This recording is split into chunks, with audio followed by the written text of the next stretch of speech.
અંગ્રેજીમાં એન્ડ અને ઓર આવે છે, બરાબર. ખાલી જગ્યા પૂરવાની હોય, આપણે કન્ફ્યુઝ થઈ જાય કે એન્ડ ક્યારે મૂકવો અને ઓર ક્યારે મૂકવો. તો ઈ આપણે ટોપિક આજે જોવાનો છે કે ભાઈ એ એન્ડ એન્ડ નો અર્થ થાય અને. બે સમાન વસ્તુ કે વાક્યોને જોડવા માટે વચ્ચે એન્ડ મુકાય, બરાબર. અને ઓર નો અર્થ થાય અથવા. કે જ્યારે કોઈ બે વિકલ્પો હોય તમારી પાસે અને એમાંથી કોઈ એક વિકલ્પ પસંદ કરવાનો હોય, બરાબર, ત્યારે ઓર વપરાય. બે માંથી એક. હવે આપણે એક્ઝામ્પલ તરીકે જોઈએ કે હેતવી ઇઝ પ્લેઇંગ ક્રિકેટ. બીજું વાક્ય છે કે અનિતા ઇઝ પ્લેઇંગ ક્રિકેટ. હવે બે ક્રિકેટ જ રમે છે, તો બે વાક્યોને આપણે જોડવાના છે.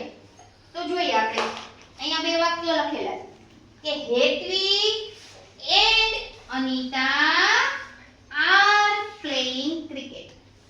હેતવી અને અનિતા ક્રિકેટ રમે છે. તો અહીંયા આર આવ્યું. જો આનો અર્થ થાય બે. હેતવી અને અનિતા બે ક્રિકેટ રમે છે. આના વાક્યમાં આપણે ઓર જોડવું છે, તો કે હેતવી ઓર અનિતા ઇઝ પ્લેઇંગ ક્રિકેટ. અહીંયા ઓર મૂક્યું અને અહીંયા આવી ગયું ઇઝ. શું કામ? તો કે કાં હેતવી અથવા તો અનિતા બેમાંથી એક ક્રિકેટ રમે છે. તો અહીંયા અર્થ થયો કોઈ એક એટલે આવ્યું ઇઝ. અહીંયા બે એવા એટલે બહુવચનમાં આપણે આર મૂકીએ. રેડી? હવે બીજું આપણે એક ઉદાહરણ લઈએ, એક્ઝામ્પલ કહીએ કે રાહુલ ઇઝ સિંગિંગ